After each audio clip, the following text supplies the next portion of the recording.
ይህንን ያውቁ ይሆን? ባለፉት ጥቂት አስርተ ዓመታት ውስጥ ብቻ በወንዶች ላይ ያለው የቴስቴስትሮን መጠን በየዓመቱ በ1% እየቀነሰ ይገኛል።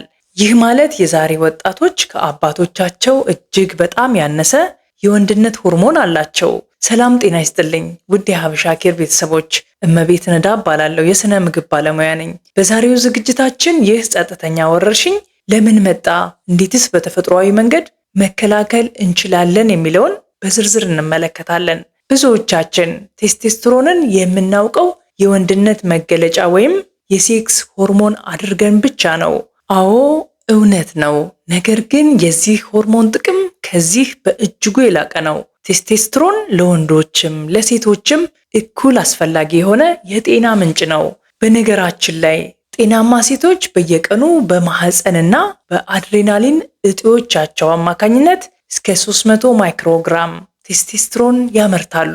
ይህ ሆርሞን በሰውነታችን ውስጥ የሚከተሉትን ወሳኝ ስራዎች ያከናውናል። የጡንቻ ግዝፈትና ጥንካሬን ይጠብቃል። የአጥንት ጥግግት ወይንም ቦን ዴንሲቲ በመጨመር ከአጥንት መሳሳት ይከላከላል። የቀይ የደም ሴሎችን ምርት ያፋጥናል። የእንቅልፍ ዑደትንና ከፍተኛ የኃይል መጠንን ይቆጣጠራል።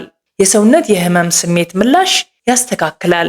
ታዲያ ዕድሜያችን እየገፋ ሲሄድ ይህ ሆርሞን በተፈጥሮ ትንሽ የመቀነስ ባህሪ ቢኖረውም አሁን ባለው የዘመናዊው የአኗኗር ዘይቤ በፍጥነት እየቀነሰ ይገኛል።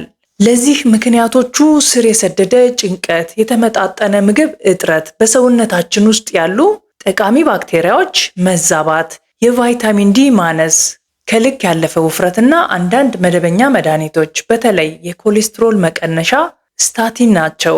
ጥናቶች እንደሚያሳዩት ከ45 ዓመት በላይ ከሆኑ ወንዶች መካከል እስከ 40 በመቶ የሚሆኑት በዚህ ችግር ይጠቃሉ። አሁን ደግሞ ወደ ዋናውና ህይወት ቀያሪው ክፍል እንለፍ። ይህንን ሆርሞን ያለምንም መድኃኒት በተፈጥሮ ከፍ የምናደርግበት 10 ሳይንሳዊ ዘዴዎችን እንመልከት። አንደኛ፣ ሆርሞኑን የሚያነቃቁ ምግቦችን መመገብ። 3 ዋና ዋና የምግብ ክፍሎችን በመደበኛነት መውሰድ አለብን። ጤናማ ቅባት። ብዙ ወንዶች ካርቦሃይድሬትና የተቀነባበሩ ምግቦች ያበዛሉ። ሳይንስ እንደሚለው ጤናማ ቅባት ሲቀንስ ቴስቴስትሮንም አብሮ ይወርዳል። ስለዚህ የኮኮናት ዘይት፣ አቮካዶ፣ የወይራ ዘይት፣ ለውዝና የአሳ ዘይት በምግባችሁ ውስጥ አካቱ። ከፍተኛ ጥራት ያለው ፕሮቲን። የፕሮቲን እጥረት የሆርሞን ምርትን ያደናቅፋል። በተጨማሪም ፕሮቲን አላስፈላጊ ውፍረትን ይከላከላል። ስጋ፣ አሳ፣ እንቁላል፣ ባቄላና ምስር ምርጥ ምንጮች ናቸው። ውስብስብ ካርቦሃይድሬት ወይንም ኮምፕሌክስ ካርብስ እንደ አጃ፣ ሽምብራ እና ስኳር ድንች የመሳሰሉ ምግቦች ለአትሌቶችና ክብደት ለሚሰሩ ሰዎች ኃይል ከመስጠታቸውም በተጨማሪ ሆርሞኑ እንዳይቀንስ ይረዳሉ። ሁለተኛው ማዕድናትን እንደ ዚንክ፣ ማግኒዥየም እንዲሁም ዝንጅብልን ማዘውተር። በተለይ ዚንክ ለሆርሞን ምርት ቀጥተኛ ማነቃቂያ ነው። የበሬ ስጋ፣ እርጎ፣ የዱባ ፍሬና እንቁላል ውስጥ ይገኛል። ማግኒዥየም ደግሞ የቫይታሚን ዲ ሜታቦሊዝምንና የእንቅልፍ ጥራትን በመጨመር ሆርሞኑን ያግዛል። በተጨማሪም ዝንጅብል በሰውነት ውስጥ ያለውን ኦክሲዴቲቭ ስትረስ ወይንም የሴሎች መጎዳት በመቀነስ የቴስቴስትሮን ምርትን እንደሚጨምር በምርምር ተረጋግጧል። ሶስተኛው ቴስቴስትሮንን የሚገድሉ ምግቦችን ማስወገድ። አንደኛውና ዋነኛው ጠላት ስኳር ነው።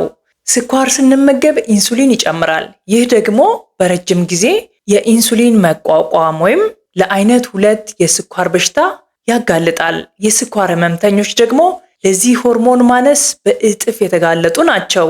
ከዚህ በተጨማሪ ነጭ ዳቦ፣ ፓስታና አልኮል ሙሉ በሙሉ ማስወገድ ወይም መቀነስ አለባቸው። አልኮል የዘር ፍሬ ሴሎችን በቀጥታ ይጎዳል። አራተኛው የጊዜ ገደብ ያለው ጾም ወይንም ኢንተርሚታንት ፋስቲንግ ይሉታል። ይህ ዘዴ በሚያስደምም ሁኔታ ቴስቴስትሮንን ከ200 እስከ 400% ሊጨምር ይችላል።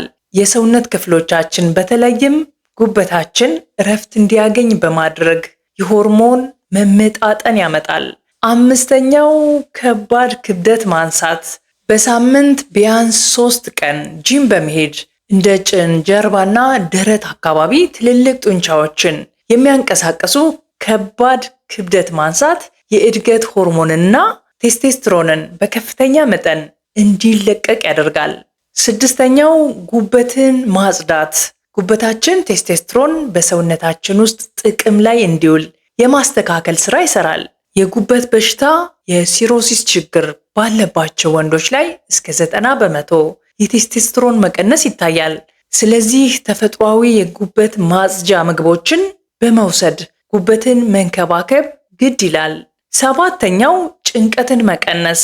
ስራ፣ ህይወት ወይም የዕለት ተዕለት ኑሮ ሲያስጨንቀን ሰውነታችን ኮርቲሶል የተባለ የጭንቀት ሆርሞን ያመርታል። ሳይንሳዊው የዱዋል ሆርሞን ቲዎሪ እንደሚያሳየው ኮርቲሶል ከመጠን በላይ ሲጨምር ቴስቴስትሮን ወዲያውኑ በፍጥነት ይቀንሳል። ስለዚህ ለራሳችን ስንል ይቅር ባይ መሆን፣ ጭንቀትን መቆጣጠርና ዘና ማለት ለጤና ወሳኝ ነው። ስምንተኛው ለፀሐይ ብርሃን መጋለጥና ቫይታሚን ዲ3 ማግኘት ነው። ቫይታሚን ዲ3 ልክ እንደ ሆርሞን ነው የሚሰራው። ጥናቶች እንደሚያሳዩት ቫይታሚን ዲ በበቂ ሁኔታ መውሰድ የቴስቴስትሮን መጠን እስከ 30% ይጨምራል። በየቀኑ ከ20 እስከ 30 ደቂቃ በቀጥታ ለፀሐይ ብርሃን ሰውነታችንን ማጋለጥ አለያም የቫይታሚን ዲ3 ማሟያ ወይንም ሰፕሊመንት መጠቀም ይመከራል። ዘጠነኛው ጥራት ያለው እንቅልፍ መተኛት ነው። ሰውነታችን የሆርሞን ስርጭቱን የሚያስተካክለው በሌሊት እንቅልፍ ወቅት ነው። በየቀኑ ቢያንስ 7 ሰዓት መተኛት አለብን። በተቻለ መጠን ማታ በ4 ሰዓት ተኝቶ ጠዋት በ12 ሰዓት መነሳት የተፈጥሮን የሰውነት ሰዓት ወይንም ሰርካንዲያን ሪትም ለመጠበቅ ምርጡ መንገድ ነው። አስረኛው የሰውነት ስብን መቀነስ። በሰውነት ውስጥ ያለው ስብ ሲጨምር ቴስቴስትሮን ወደ ኤስትሮጅን ወደ ተባለው ሆርሞን የመቀየር እድሉ ሰፊ ይሆናል። ክብደት መቀነስና የሆድ ስብን ማጥፋት በቀጥታ ከቴስቴስትሮን ሆርሞን መጨመር ጋር ግንኙነት አለው። ከተፈጥሮ ምግቦች በተጨማሪ እንደ ግዛዋ ወይንም በእንግሊዘኛው አሹገንዳ ይባላል የአእምሮ ውጥረትን የሚቀንሱ እጽዋት መጠቀም ሆርሞኑን በ14.7% እንደሚጨምር በጥናት ተረጋግጧል። እንዲሁም አብሽ መጠቀም የሰዎችን ጉልበትና የወሲብ ፍላጎት ከፍ እንደሚያደርግ ይታወቃል። ነገር ግን አንድ ትልቅ መጠንቀቅ ያለብን ነገር አለ። ማንኛውም አይነት ማሟያ ወይንም ሰፕሊመንት ከመውሰዳችሁ በፊት በተለይም ሌላ የጤና እክል ካለባችሁ ሁልጊዜ ከሐኪማችሁ ጋር መማከር አለባችሁ። የሆርሞን መዛባትን ለማረጋገጥ ቀላሉ መንገድ የደም ምርመራ ማድረግ መሆኑን አትዘንጉ። ቴስቴስትሮን የወንድነት ብቻ ሳይሆን የሙሉ ጤንነታችን፣ የኃይላችንና የደስታችን መሰረት ነው። ስኳርን በመቀነስ ጤናማ ቅባቶችን በመመገብ ክብደት በማንሳትና በቂ እንቅልፍ በመተኛት ይህንን ሆርሞን በተፈጥሮ ማስተካከል ትችላላችሁ። ይህ ቪዲዮ ጠቃሚ መረጃ እንደሰጣችሁ ተስፋ አደርጋለሁ። ለጓደኞቻችሁ ሼር፣ ቪዲዮውን ላይክ ማድረግና አዳዲስ የጤና መረጃዎች እንዲደርሳችሁ ቻናላችንን ሰብስክራይብ ማድረግ እንዳትረሱ። በቀጣይ ቪዲዮ እስከምንገናኝ ጤናማ ሆናችሁ ቆዩኝ።